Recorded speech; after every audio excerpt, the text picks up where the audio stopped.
There is a particular kind of silence that settles over a home when something inside has already changed before you know it has changed, before you have any reason to suspect, before the first crack shows itself in the light. You move through the rooms the same way you always have. You make coffee. You leave a cardigan on the back of a chair. You notice nothing because there is nothing yet to see. But the house knows. Houses always know before the people inside them. My name is Renata. I was 31 years old when I bought the house on Ashford Lane. And I bought it alone. That mattered to me more than I could ever properly explain to anyone who had not grown up the way I grew up, watching my mother defer every financial decision to whoever was closest, watching money move through her hands like water because she never learned to cup them tightly enough. I learned differently. I saved for 4 years. I paid the down payment myself. I signed the mortgage documents on a Tuesday afternoon in October with my own hand, and I drove home through the early dark and sat on the front steps for 20 minutes before I went inside. I wanted to feel what it meant to own something entirely. Marcus came into my life 14 months after the house. We met through mutual friends at a dinner I almost didn't attend. He was warm and articulate, and he looked at me with the particular attention of a man who wanted to be seen as someone who truly noticed things. We dated for 2 years. He moved in 18 months into our relationship. After I agreed. After I thought carefully. After I told him clearly, this is my home. Your name is not on it. That is how it will remain until we decide together that it changes. He said he understood. He said he respected that. He said it the way people say things they believe they mean at the time. My sister Priya is 3 years younger than me, and has always occupied a different frequency of living. Louder, more impulsive, more comfortable asking for things and then reinterpreting it as confidence when she received them. We were close in the way that sisters who grew up in a small apartment can be close, through proximity and shared history rather than genuine understanding of each other. I loved her the way you love someone who is yours by blood, which is a love that does not always involve liking, and does not always involve trust. But I trusted her with Marcus. That was my particular failure of imagination. I traveled for work. My position in supply chain consulting required me to be in other cities for stretches of time, sometimes 5 days, sometimes 8, occasionally 2 weeks when a client was in crisis. I had a routine for these absences. I called home in the evenings. I asked Marcus how the house was. He always said fine. Everything fine. The plants need water, but I'll handle it. I believed him because I had chosen him and because choosing someone, at a certain point, becomes its own form of momentum. The first thing I noticed was not what most people might expect. It was not a text I wasn't supposed to see, not a receipt, not perfume. It was the way Marcus and Priya looked at each other at my mother's birthday dinner. A look of deliberate avoidance that had the architecture of practice. People who have never been intimate with each other do not need to practice. Not looking at each other. The careful performance of naturalness is itself a kind of evidence, if you know what to watch for. I watched it, and I filed it, and I said nothing. What I did instead was think. I drove home that night while Marcus talked beside me about a television series he wanted to start, and I listened and responded and drove with both hands on the wheel, while an entirely separate part of my mind began to construct a very quiet, very specific plan. I am not a person of dramatic impulse. I have never thrown a plate or raised my voice in anger in any meaningful confrontation. What I have always done since I was a child watching my mother lose is think clearly, efficiently, toward an outcome. Over the following 3 weeks, I confirmed what I already understood. I did not hire anyone or install anything theatrical.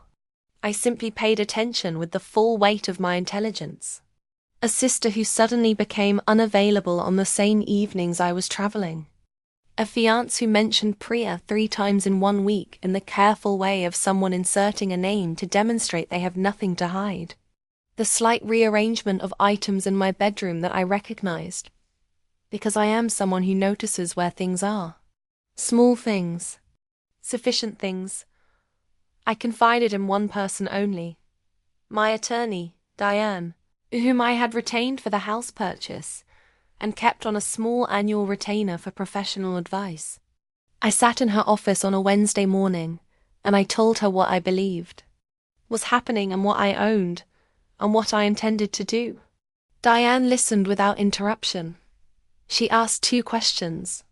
Then she told me exactly what my options were, and I chose the one that required the most patience and would produce the cleanest result. Patience has never been difficult for me. Waiting is simply preparation with better posture. The next work trip I scheduled was real. Portland, 10 days, a client transition I had been managing for months.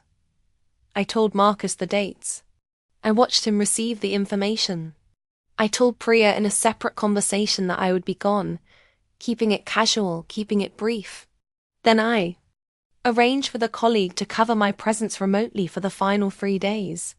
I came back early on a Thursday morning, took a car from the airport, instead of asking Marcus to pick me up, and let myself into my own home with my own key before 7 a.m. They were there, together, in my house, in my bedroom, in the bed I had chosen and purchased and paid for, in a home whose deed bore only my name. I did not stand in the doorway. I did not make a scene. I went back downstairs, made coffee in my kitchen, and sat at my kitchen table, and waited.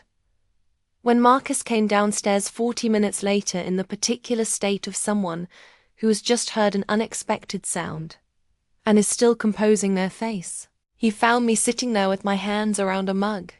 He stopped completely. His face moved through 5 different things in about 3 seconds. I said, "Sit down." He sat. I said nothing else for a long moment. I looked at him the way you look at a stranger you are trying to place. Then I said very quietly, "I know how long this has been happening. I have known for a while.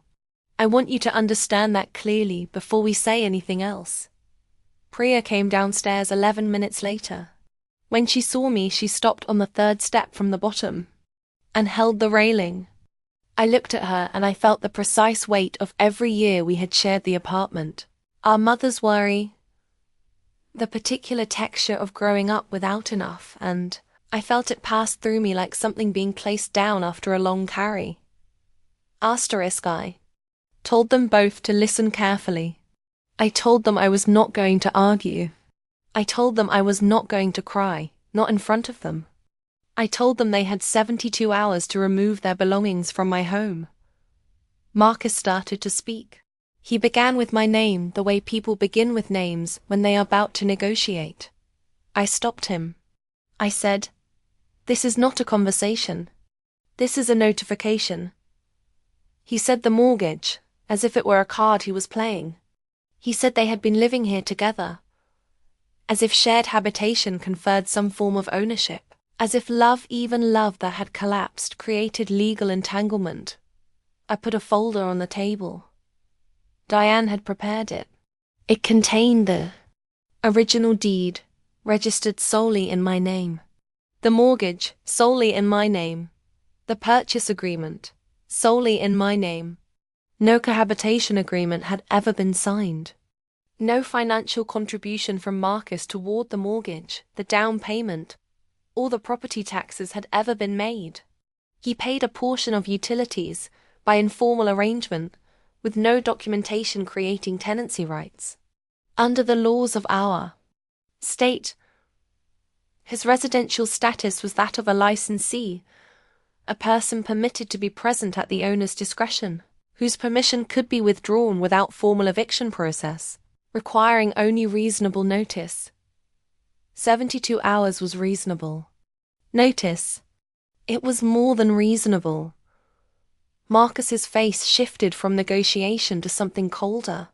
He said, You planned this? I said. Yes. You've been planning this for weeks, I said. Almost a month, yes. He looked at the folder. He looked at me. He sighed. You're not even upset. I said, I was upset for the first week. Then I got to work. Priya had not spoken. She was standing near the doorway to the hall with her arms at her sides, and she looked like someone who had walked into a room expecting one temperature and found another entirely. I turned to look at her and held her gaze for a long moment. I did not perform forgiveness and I did not perform rage. I simply looked at her the way you look at someone you are recategorizing, moving them from one drawer to another, quietly, with finality. I said, I need you to leave with him. And I need you to understand that I will not be processing this with you on the phone or at family dinners. I will be civil to you when I need to be. That is what I have. She said my name. Just my name, the way our mother says it. I stood up, picked up my coffee mug, and walked to the window. That was all. They left within the 48 hours. Marcus took his clothing, his equipment, his particular accumulation of objects. He left behind a coffee maker he had brought into the house that I left on the curb, without ceremony. Priya took nothing from my home, because she had never had anything there. She had only had access, which had always been mine to give and was therefore mine to take back. The professional cost is worth mentioning because it matters. Marcus was employed at the time by a firm where 2 of my professional contacts held senior positions, not because I arranged it, but because in a mid-sized industry, proximity is common. In the weeks following, when I had appropriate occasion to mention to those contacts that Marcus and I had ended our engagement due to a breach of trust, I was specific enough to be informative and discreet enough to be professional. The understanding traveled in the way that understanding does in professional communities, without theatrics, without accusation, simply as information that reached the people it needed to reach. By the end of that quarter, Marcus had left the firm and taken a position in another city. I did not follow what happened to him after that. It was no longer relevant to anything I was building. Priya and I have a relationship that now exists at a particular careful distance. My mother knows what happened in the outline, not the detail. She grieved it the way mothers grieve things they do not know how to fix with food and phone calls, and careful avoidance of the subject. I let her. It was not her failure to carry. I did something with the house that I had not planned, but that felt necessary after all of it was done. I had the bedroom repainted. A deep, quiet green, almost grey in low light, vivid in afternoon sun. I bought new bedding. I rearranged where I kept certain things. I spent a Saturday afternoon moving through the rooms slowly, touching the walls and the door frames, the windowsills and the kitchen counters, reclaiming the feeling I had had on the front steps the evening I first came home as the owner. That feeling of something entirely mine. It came back. Not immediately, not all at once, but it came back. There is a version of this story where I am a victim, where what happened to me is the central event, and what I did about it is a footnote. I rejected that version early. Betrayal is not the story. What you build after it is the story. What you protected, what you understood in time, what you refuse to argue over when you could simply act, that is the story. Marcus once told me, early in our relationship, that I was the most self-possessed person he had ever been close to. He meant it as admiration. What he did not understand was that self-possession is not a personality trait. It is a discipline. It is built over a long time from a particular kind of decision, the decision to place your name on things, to know what is yours, to never confuse. Warmth with carelessness. I still live on Ashford Lane. The house is exactly what it was the Tuesday afternoon I signed for it mine. The rooms are quiet in the way rooms are quiet when they belong to someone who has chosen silence over spectacle. The plants are watered. The deed has not changed. And on the front steps, on certain evenings in early autumn when the light comes, in sideways through the trees, I still feel what I felt the first night I came home as the owner. That feeling was never shared. It was never at risk. They simply never knew what they were standing inside.